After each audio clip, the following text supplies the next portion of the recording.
Tais-toi, Samuel. Tiens-toi tranquille. Tu n'as pas honte de parler comme ça à propos de ta sœur? Si aujourd'hui elle ne dit rien, cela ne veut pas dire qu'elle soit coupable. C'est dans la nature des gens de colporter des ragots. Nous qui sommes de sa propre famille, si nous ne la soutenons pas, qui le fera? Ces mêmes gens qui racontent des histoires sur elle? Parle plus bas, Ambika. Saloni pourra t'entendre.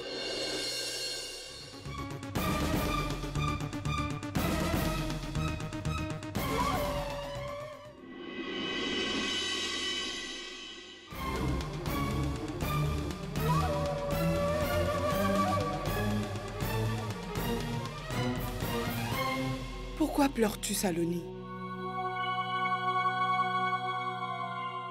Tout est arrangé maintenant. Est-ce que tout va vraiment bien, Kaveri?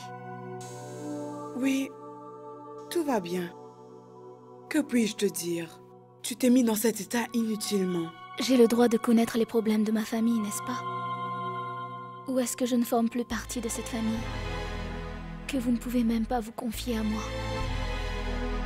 Pourquoi ai-je l'impression que tout le monde porte des masques devant moi? Rien ne va dans cette maison, Saloni. On a l'impression qu'une malédiction plane sur nous. D'abord, papa qui a perdu son emploi. Et nos dettes se sont tellement accumulées que c'est difficile de les solder. Les créanciers nous harcèlent tous les jours. Ils ont même commencé à venir chez nous pour nous menacer. Je suis la cause de tous ces problèmes. Et je suis la seule à ne rien savoir. Non, Saloni. Ne dis pas cela. Le destin d'une fille, c'est la belle famille. Si une fille est heureuse chez sa belle famille, alors pourquoi voudront-ils la rendre malheureuse en lui racontant leurs problèmes? Saloni, où es-tu? Ah, j'arrive, maman! Écoute, Saloni. S'il te plaît, ne dis rien à personne de tout ce que je t'ai raconté. Je ne vais rien dire.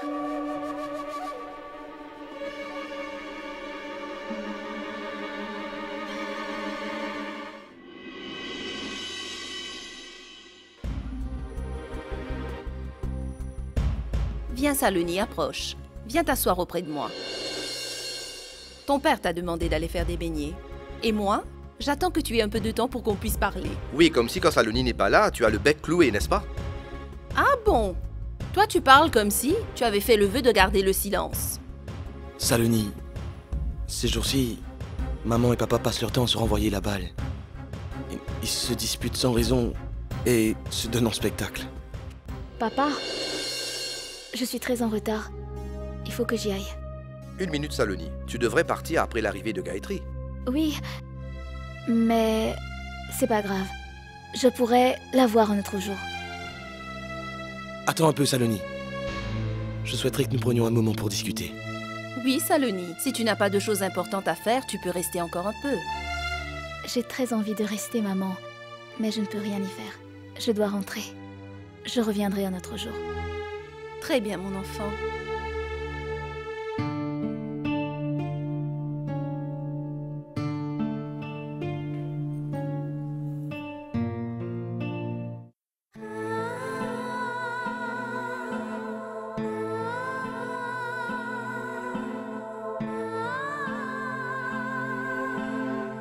Gayatri?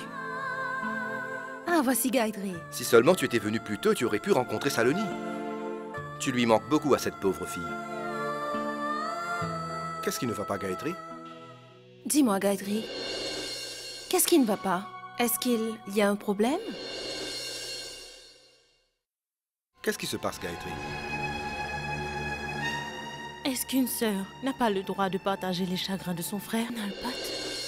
Est-ce que je suis là seulement pour partager ton bonheur? Je veux aussi partager ta souffrance. Le comprends-tu? Mais pourquoi dis-tu cela? Ambika, durant mon absence, il s'est passé tant de choses dans ma maison. Et personne n'a même pas pensé à m'en informer. Est-ce que je ne suis plus de la famille? Est-ce que je ne peux plus venir en aide aux miens dans les moments difficiles? Ce n'est pas cela, Gayatri. On ne t'a jamais rien caché dans cette maison. Nous attendions que tu sois rentrée pour t'en parler. Et maintenant que tu es là, Gayatri, nous... Et comment va Saloni? Par la grâce de Dieu, elle est très heureuse. Elle vient juste de partir. Elle est restée longtemps à t'attendre. Elle aurait dû m'attendre. Je ne sais pas. Subitement, elle a pensé à sa belle famille. Et elle est partie. Écoute, Gayatri, comme tu viens d'arriver, va te rafraîchir et repose-toi un peu. Ensuite, nous prendrons le thé ensemble.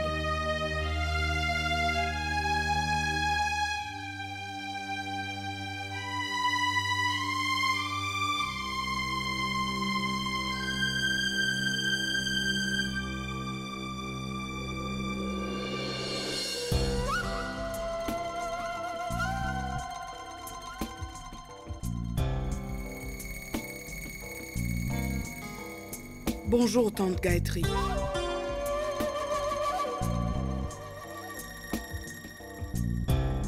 Vous êtes déjà au courant de tout avant même d'arriver à la maison? Oh, que je suis bête. Dhananjay est venu vous chercher, n'est-ce pas? Peut-être qu'il vous a tout raconté. En fait, il se fait beaucoup de soucis pour vous. Je veux dire pour cette maison. Quoi qu'il en soit, c'est un domestique modèle.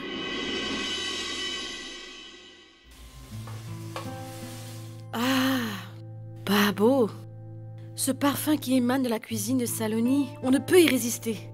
Je pense que dans quelques jours... Qu'est-ce qui se passe, Saloni? Pourquoi as-tu l'air si inquiète?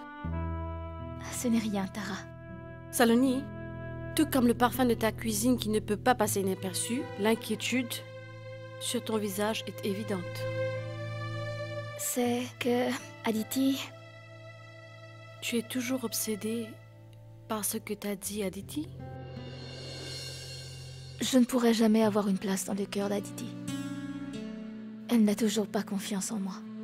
Ce n'est pas une raison pour t'inquiéter. La faiblesse de Aditi, c'est Ishan. Si tu peux gagner le cœur de Ishan, Aditi se rangera automatiquement à tes côtés. Ah, mon innocente Saloni, si tu rends Ishan heureux, alors Aditi sera aussi heureuse. Ishan est un enfant si adorable. Et je ne peux pas me servir de lui ainsi. Non, Babo. Ben, toi non plus, tu ne lui as fait aucun mal. Tu essaies juste de te faire une place dans son cœur. Persuade Ishan d'être de ton côté et le tour est joué en ce qui concerne Aditi. Tara a raison, fais ce qu'elle dit. Mais... comment? Ne t'inquiète pas pour ça. Je suis là pour tout apprendre.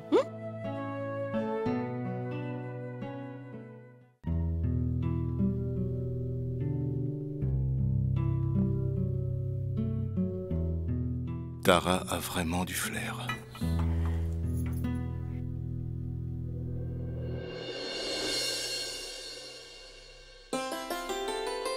Bonjour.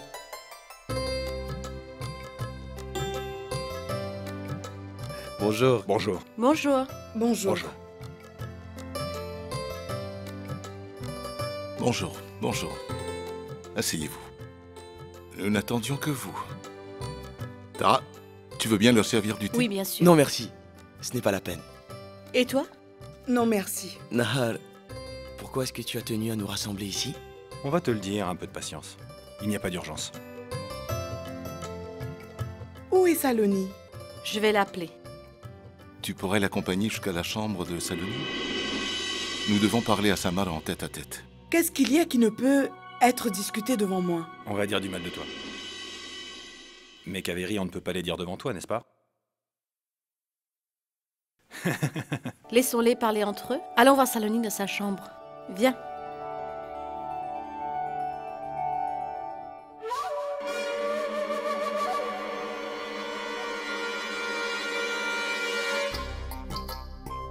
Saloni, viens voir qui est venu te rencontrer. Comment vas-tu? Je vais bien. À quoi dois-je l'honneur de cette visite? Mais voyons, tu m'invites et tu me demandes ce que je fais ici? Mais c'est Nahar qui nous a invités ici. Vraiment? Il ne m'en a pas parlé. Ah oui? Cela m'étonne. Je vous laisse bavarder. Je vais m'occuper du repas. Dis-moi, Saloni, Tu ne sais vraiment pas pourquoi on nous a invités ici? Mais non, Nahar ne m'a rien dit. C'est incroyable. Vous vous êtes à peine mariés que... Déjà, on ne se dit pas tout. Il n'y a pas de dialogue entre vous? Non, ce n'est pas le cas, Kaveri. Je ne sais pas, peut-être qu'il a oublié. Peut-être qu'il veut vous parler personnellement. Autrement, il me l'aurait dit, non? Qu'est-ce que je peux bien dire à Saloni? Pourquoi ne voulait-il pas parler devant moi? De quoi peuvent-ils bien parler avec Samar? Quoi, un emploi? Dans votre entreprise? Oui, Samar. Il y a un poste vacant dans notre société qui est inoccupé depuis longtemps et nous cherchons une personne responsable et honnête à ce poste. Et qui pourrait être mieux placé que toi? Écoute, Samar. Maintenant, nos familles ne font qu'une. Nous sommes unis dans nos peines comme dans notre bonheur. Si nous ne partageons pas nos problèmes les uns avec les autres, alors qui d'autre le fera? Oui, mais... C'est une opportunité pour toi, tu n'as pas à réfléchir, n'est-ce pas?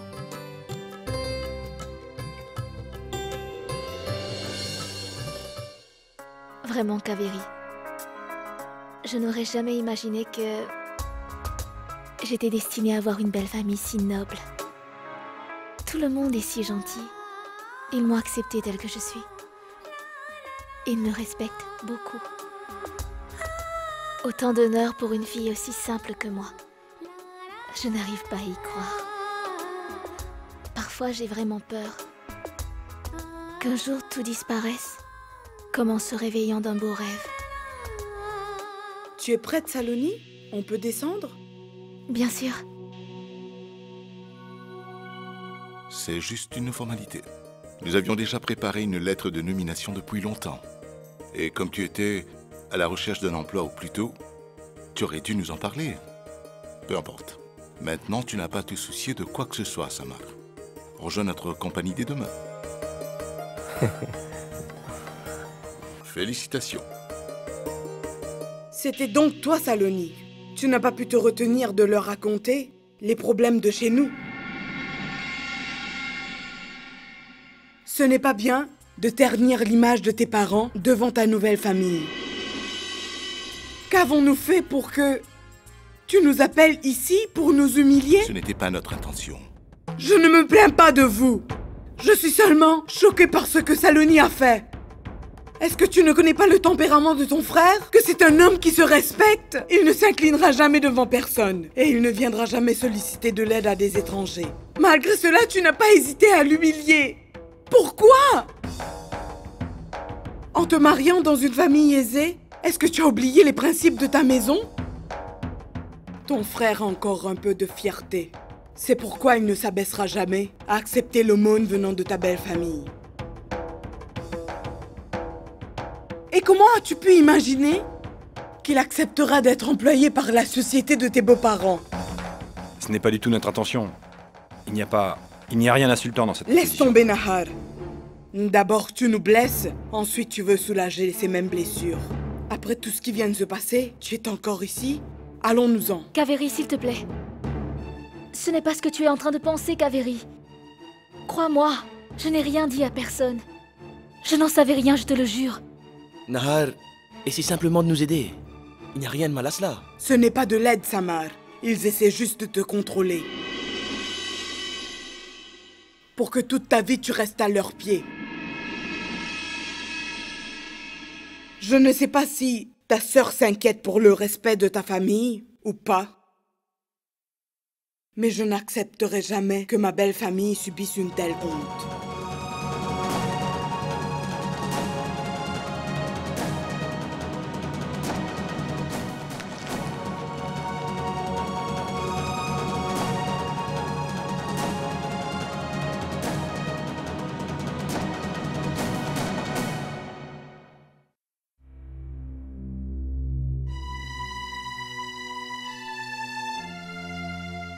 Ne le prends pas trop à cœur. Ce n'est pas grave, Saloni. Dans quel monde vivons-nous? Voilà pourquoi on dit Nahar, celui qui joue avec le feu risque de se brûler les doigts. C'est l'ingratitude qu'on reçoit quand on aide. D'ailleurs, c'est de notre faute. Nous voulions aider une personne qui ne le méritait pas.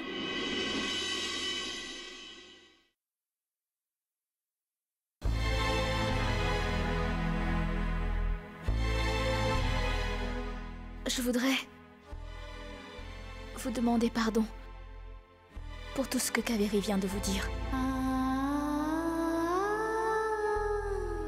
Cela m'embarrasse énormément.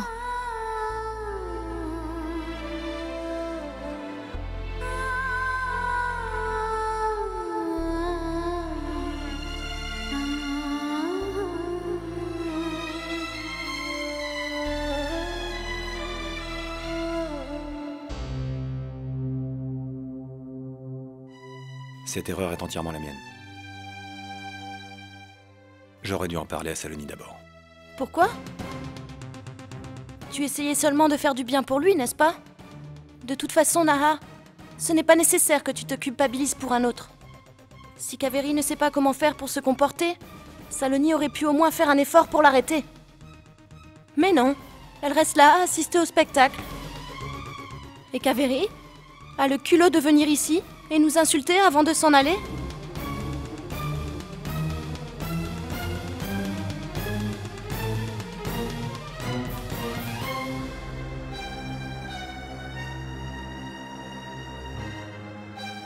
Saloni n'avait pas tort non plus, Aditi.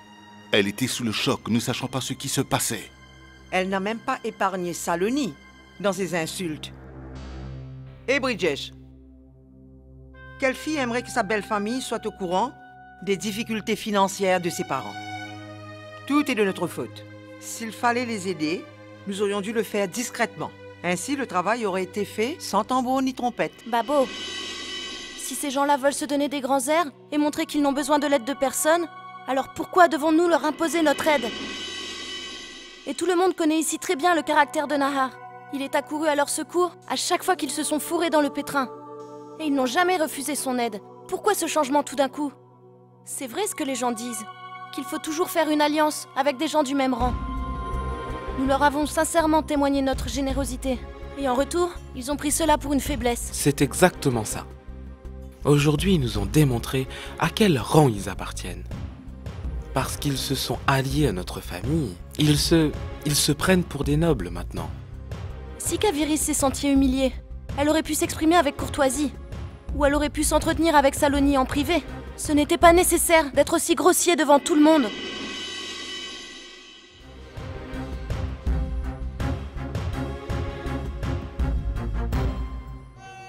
Saloni, s'il te plaît, ne pleure pas. J'ai pris l'entière responsabilité de ce qui s'est passé. Non, ce n'est pas de ta faute, Nahar. Tout ce que tu as voulu faire, c'était pour aider Samar, n'est-ce pas? Mais tu aurais pu au moins m'en parler d'abord. Je connais très bien les membres de ma famille. Si papa ne peut même pas me parler de ses problèmes ouvertement, alors comment aurait-il pu vous demander de l'aide? Et en ce qui concerne l'emploi de Samar, connaissant le tempérament de Kaveri, j'aurais pu t'en parler pour que tu fasses plus attention. Aujourd'hui, Bridgesh, Tara et toi, vous avez été humiliés en voulant faire une bonne action. Kaveri a été si irrespectueuse envers vous. Je connais très bien mon frère Bridgesh. Il n'est pas rancunier le moins du monde. Tu verras. D'ici demain matin, il aura tout oublié. Tu devrais également essayer d'oublier tout cela.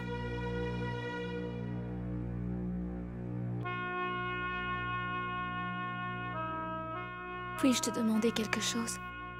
Quoi? Ne dis rien à propos de tout ce qui s'est passé à mes parents. Bien sûr que non. Mais Saloni, ta famille est en train de traverser une période difficile. Je ne sais pas ce que ton père et Samar vont faire. Ils doivent trouver un moyen de s'en sortir.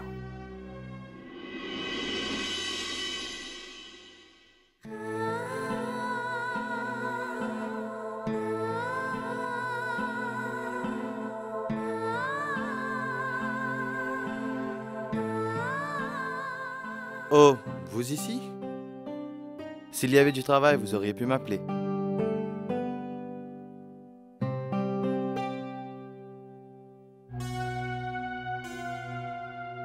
Ce qui s'est passé vous tracasse toujours? Si tout le monde est triste, comment puis-je être heureuse? La joie et la tristesse font partie de la vie, Gayatriji, comme le jour et la nuit, qui se succèdent éternellement. Si la souffrance vous accable aujourd'hui, qui sait le lendemain vous apportera le bonheur? Peux-tu me faire une faveur? Dites-moi.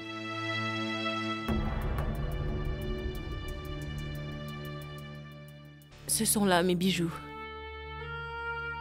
Ce sont les mêmes que mes parents m'avaient offerts le jour de mon mariage. Ils ne sont d'aucune utilité maintenant.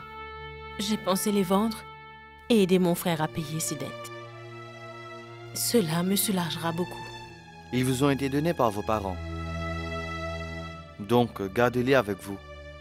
Que vais-je faire d'eux maintenant? Je suis convaincu que vous aurez certainement l'opportunité de porter ces bijoux à nouveau. Je vais vous les faire porter un jour. En ce qui concerne l'argent, je vais m'arranger pour ça. Il suffit de ne pas dire que j'ai fait quelque chose. Je suis très reconnaissant envers votre famille. Permettez que je vous retourne l'ascenseur, que je fasse au moins un effort.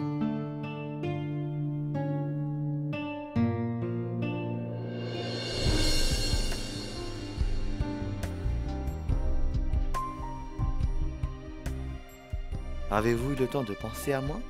Ce n'est pas nécessaire de penser à quelqu'un qui est toujours présent dans notre cœur.